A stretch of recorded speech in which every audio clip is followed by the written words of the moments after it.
Anyways, a little bit of a shorter video. I have another video ready. I will be uploading that either later today or tomorrow. Later today or tomorrow. Later today or tomorrow. Later today or tomorrow. It's been 2 damn weeks. Yeah, sorry about that. Again, ADHD guys, I really apologize. Sometimes I just don't feel like working on videos because brain rot. Anyways, with that out of the way, I do have another quick disclaimer, which is that this video was recorded all the way back to before the most recent Nintendo Direct. I know, I take way too long making videos. But yeah, anyways, so some of the stuff that I'm going to be saying in this video is going to be invalid because obviously we have had a new Splatoon trailer since then. But with all that said, enjoy the video. It's a little bit late, but still enjoy. Okay, so I'm making a Splatoon 3 video. It's actually kind of surprising that I haven't made a separate video talking about Splatoon 3 yet. I'm really excited for this game, and I've loved the Splatoon series ever since the first entry back on the Wii U. So, I don't know why it took this long for me to make a Splatoon related video, but here we are. I'm making one now. This video is basically my wish list for Splatoon 3. Stuff that I really want to see in the game. These will go from stuff like new stages, single player mode, weapons, and pretty much everything else that I'd like to see in the game. So with that said, let's begin.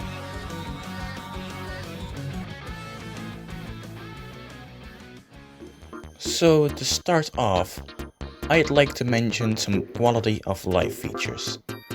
Ones that aren't really necessary but would be nice if they were in the game. To start off, I'd like to have an easier way to connect and play a match with friends. I'm not gonna spend too much time on this topic, since you've probably heard everyone that plays Splatoon say this already. So let's just move on. I want to just mention that real quick. If Salmon Run makes a return, then I have but one request. Please make it always available. Again, every single person has mentioned this already, so I'll keep this brief. Salmon Run is a fun game mode. It has cool bosses, it can help you get better at a certain weapon, it has a nice reward system, and at times it can even get pretty tricky. Sounds like a good time, right? Well, guess what? You only get to play it like 4 days of the week. This is really upsetting, so if this game mode returns in Splatoon 3, then please just allow us to play it at any time that we want. I'd like to be able to spend coins in more different ways. As of now, all we can spend our coins on is new gear or weapons. And that's great obviously, but having unlocked all of the gear, there really is nothing to spend your coins on. And it's not even that hard to come up with stuff to spend your coins to, since, you know, there's already enough things that potentially could have a use for coins. Like, take for example this food stall thingy in Splatoon 2. Like, if you buy food here, in game your stats get boosted. Like, you can run faster, or you have like more range with a weapon or something like that, you know?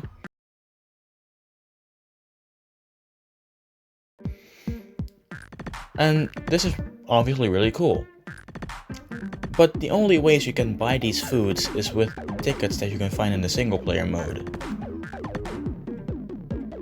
Why? Like, what if you could use your coins instead to buy these foods? then there would be so much more meaning behind the coins, and it also would not be as stupid as, oh, go play the single player mode, literally actively look for these tickets, and if you find them all, then you can pretty much never buy these foods ever again.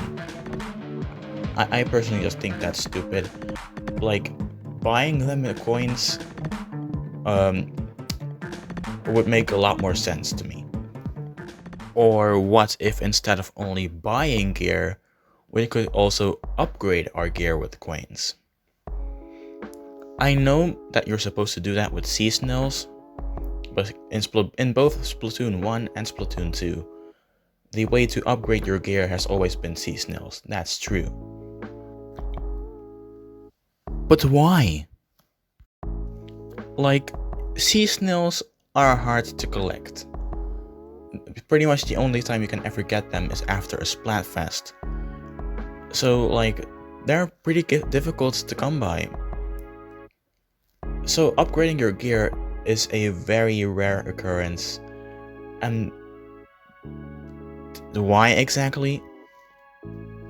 Most of the time you don't even get to choose what you upgrade.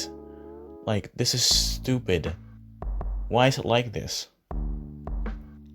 Like, let us use our coins to upgrade our gear, or at least like use our coins to like buy seasonals instead, maybe play some challenges to earn seasonals. Like, you have to use coins and then you unlock a challenge, and then after beating that challenge you get seasonals.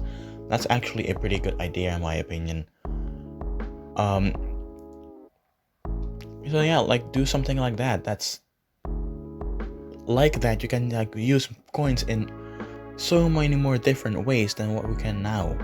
I just personally think that this is something that needs to be fixed. And the last thing for the quality of life segment, please let us skip the damn news at the start of, oh my god, like, holy fuck, half the time it's not even interesting news or like new information. Like, for fuck's sake, what the heck? This topic is everywhere in the Splatoon community, so just like with the friend matchmaking topic and the Salmon Run topic, I'll try to make this short. So, what's the thing with apartments in Splatoon 3? How would that work? Because obviously, it does need somewhat of a use. So I decided that the best thing for apartments is, first of all, the customization. Changing your weapon, hairstyle, clothing, just the customization in general can all be done in the apartment room. Furthermore, it can also just be a nice thing to customize in itself. Placing furniture like chairs, tables, lamps, and a bunch of other stuff would just be a nice thing to have. And this is also going back to the coins thing. You could potentially use coins to buy furniture. And if you really want to go insane, furniture could maybe also benefit you somehow. Like, what if a certain furniture boosts your stats? Maybe you could buy a couch that speeds up your ink refill or something like that. Just apartments by themselves would be really nice too, but I think adding these things would make them even better. But of course, the weapons. You can't have Splatoon without the weapons. So I came up with some new ones that could potentially be a good concept for the game. Disclaimer, I suck at drawing, plus this was done in MS Paint, so it looks kinda bad. First off, we have the Splat canister, which is pretty much just a splatter shot with less damage but faster fire rate. The reason why I chose to make something like this is because I'm honestly kind of surprised that there isn't like a canister type weapon in the game already. So, if I'm being pretty honest, there will probably be a weapon like this in the game, because I'm going to be really surprised if there's not going to be anything like this. Next up, we have the Splatterbolt, because catapult and splat, you know, God damn it, I'm funny. Holy sh. This is kind of what I imagine the Inkopo being, but with a slower fire rate, and instead of 3 arrows, it just shoots 1 bigger bullet. Also, it consumes ink very quickly, because, you know, otherwise it would probably be a little overpowered, so to balance it out, it would consume ink pretty fast. Next up, we have the Splat Boomerang, which is pretty self-explanatory. You know, you press the ZR button, and it comes back to you. If you hit opponents, then they die, I guess. Okay, this is a bit of a weird comparison to make, but think like, have you guys played Plants vs Zombies 2? Because there is a plant in that game who, like, pretty much has this same ability. I'll show it up on screen right now. Like, this is pretty much how the Splat Boomerang would also function. Like, it would be just like this, but obviously in a 3D shooter area. So, yeah. I dropped my damn keys, holy shit. Nah, man, I'm leaving that in, that's funny as hell. Moving on. The last thing I want to talk about is the single player campaign mode. From the trailer, it already looks pretty promising, but I once again have one single request. Just make Octo Expansion 2 at this point. Octo Expansion was amazing. It took everyone by surprise in a good way. The Splatoon community absolutely loved this DLC, so just take inspiration from that. Don't make it too similar, and of course do try to come up with new, fun and innovative ideas. But taking inspiration from the Octo expansion is a really good idea, since like I said earlier, people absolutely loved that. And that's pretty much all I'm hoping for with the single player mode this time. Because, you know, Octo expansion was great, so if they just do something like that again for Splatoon 3 in the main story mode campaign, then everyone will think it's great. Yeah. Anyways, that's it for my Splatoon 3 wishlist. Is there anything that you would like to see that I didn't mention? If so, let me know in the comments. And with that said, thank you guys so much for watching, and I'll see you in the next video. Bye!